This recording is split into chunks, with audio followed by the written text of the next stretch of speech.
Hello students, good morning everybody. તો મિત્રો last લેક્ચરમાં આપણે રિવિઝનમાં આરટીએસ 35, 36 અને 37 એ આપણે જોયા હતા, સમજાવ્યું હતું કઈ રીતે લખવાનું. હવે આ લેક્ચરમાં સેલ્ફ પ્રેક્ટિસ એટલે હું અહીંયા જે તમને પેસેજ આપું એના જવાબ તમારે જાતે લખવાના છે અને જે તે મેડમને બતાવી દેવાનું છે. ઓકે, તો ધ્યાન રાખવાનું. ચાલો, તો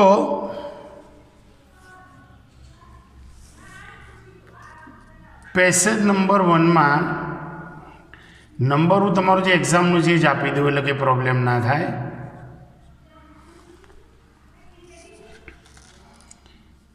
એ નામની વ્યક્તિ બોલે છે કે આઈ ગોટ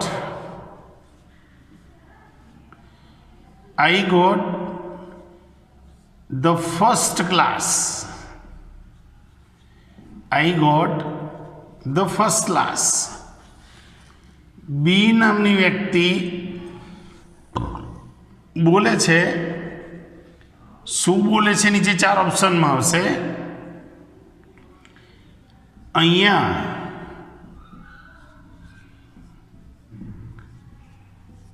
શોઈંગ નાઇસિટીઝ, તો નીચે 4 ઓપ્શનમાંથી એ શોધવાનું રહેશે.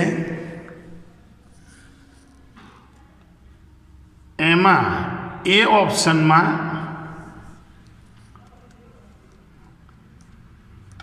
ઓકે, બી ઓપ્શનમાં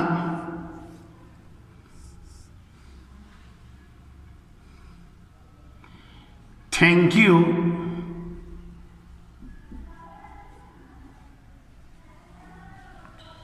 સી ઓપ્શનમાં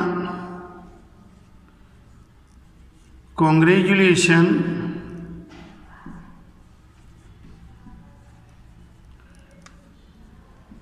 ડી ઓપ્શનમાં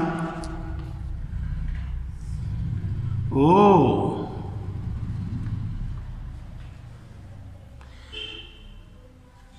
હવે આના જવાબ તમારે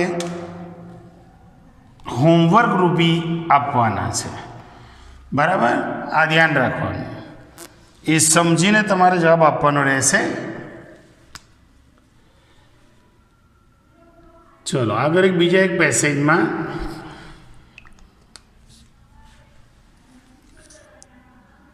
એ નામની વ્યક્તિ બોલી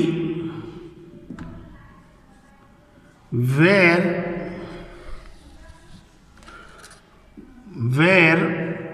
વોઝ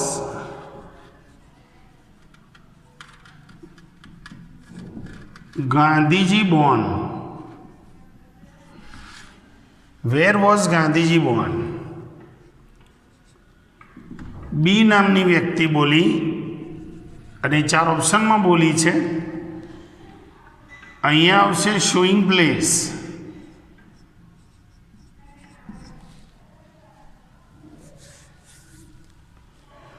ચાર ઓપ્શનની વાત આવી તો એમાં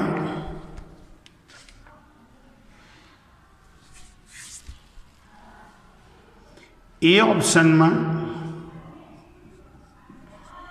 he born on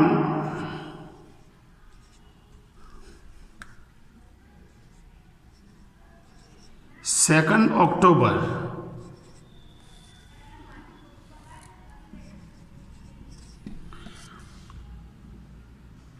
B ઓપ્શનમાં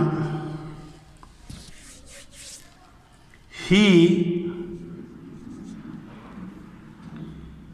was on Ahmedabad.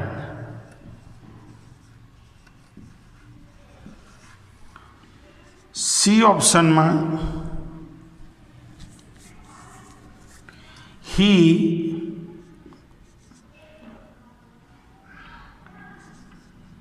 died, he died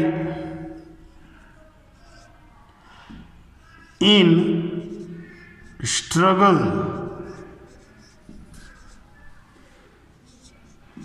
D ઓપ્શનમાં he was born in Porbandar,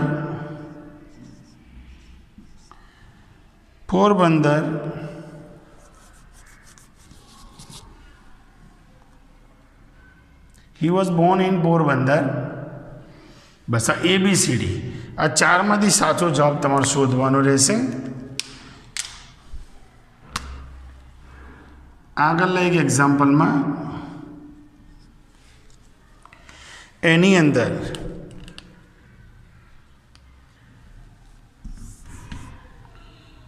I think you look very upset.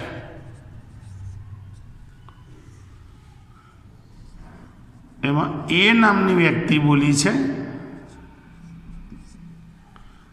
બી નામની વ્યક્તિએ જવાબ આપ્યો,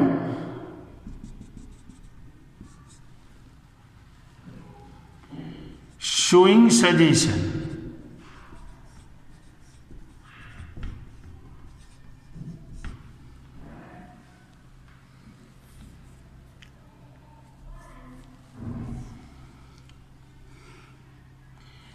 એમાં ચાર option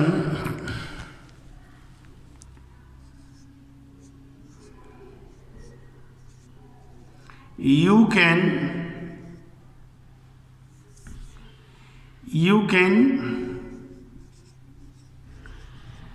take rest,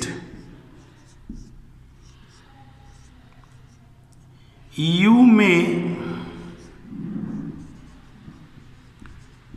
take rest. C option, you would take rest. D option, you should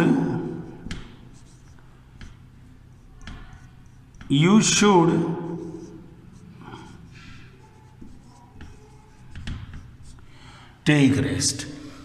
હવે વિદ્યાર્થી મિત્રો અહીં આગળ આપણને મેં તમને 3 પેસેજ આપ્યા. આની પહેલાં મેં તમને 3 રીતસર શીખવાડ્યા હતા કે ભાઈ પહેલું સેન્ટેન્સ બોલનાર વ્યક્તિ, બીજી વ્યક્તિ જવાબ આપે છે, કૌંસમાં જે એક્સપ્રેશન આપ્યું એને સમજો, એના નિશાની આપણને ઓળખો કે ભાઈ શોઈંગ કોન્ટ્રાસ્ટ કઈ રીતે ઓળખવું, પર્પસ કઈ રીતે ઓળખવું, નાઇસિટીઝ કઈ રીતે ઓળખવું, બરાબર, સજેશન કઈ રીતે ઓળખવું, આ બધું લખાયેલું છે બેટા મેં, બરાબર.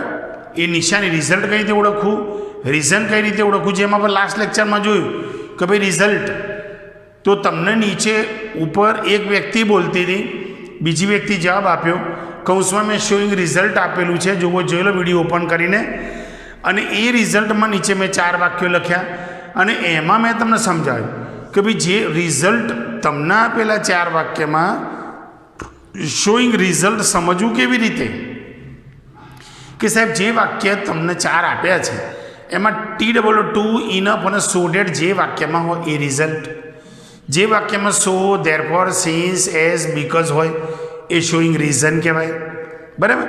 જેમાં બટ, યટ, સ્ટીલ, ધો, ઓલ્ધો, હાવેવર, એઝ એમાંનું કંઈ હોય કોન્ટ્રાસ્ટ કહેવાય, બરાબર છે. જેમાં સો ડેટ હોય, વિથઆઉટ ઇટ હોય, ઇન ઓર્ડર ટુ હોય એ પર્પસ કહેવાય, બરાબર છે.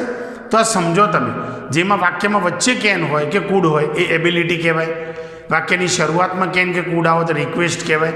આ બધા સ્ટેપને ઓળખવા પડે, તૈયાર કરવા પડે, તો આરામથી આમાંથી તમે શોધી શકો કે ભાઈ આ નાઇસિટીસ, તો નાઇસિટીસની ઓળખ તમને ખબર હશે તો 4માંથી શોધી કાઢશો.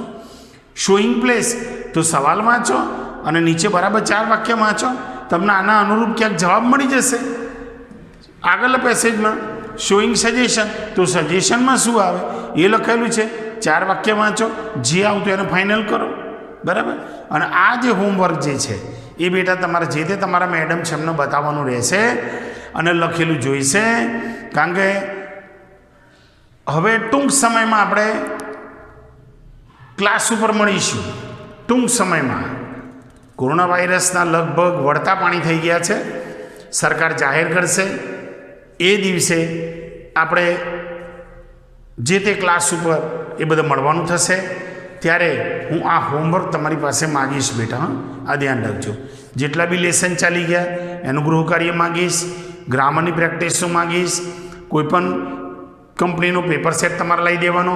અને હવે સમય તમારી પાસે નથી બેટા. બરાબર. એટલે પરફેક્ટ રિવિઝનમાં પૂરું ધ્યાન રાખો. બરાબર. જેથી તમારો માર્ક્સ સચવાઈ જાય.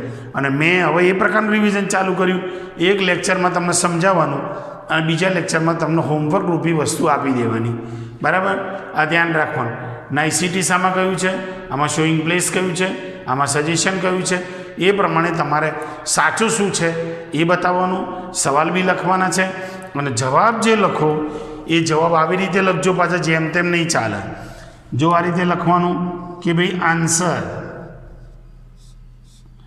એમાં 1 બરાબર, અથવા નંબર 35 આપો તો વાંધો નથી.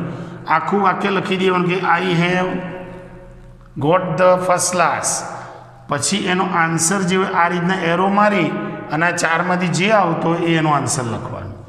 બીજો નંબર આવશે એટલે 36 નંબર, આખું સેન્ટેન્સ લખો, એનો જે જવાબ આવે આવી રીતે લખવાનું છે. પછી 37 નંબર આવે, સેન્ટેન્સ લખો અને એ પ્રમાણે જવાનું રહેશે. એ ધ્યાન રાખવાનું. બરાબર છે. એટલે કોઈ બી તમને આપ્યું હોય એને એ પ્રમાણે જવાનું રહેશે.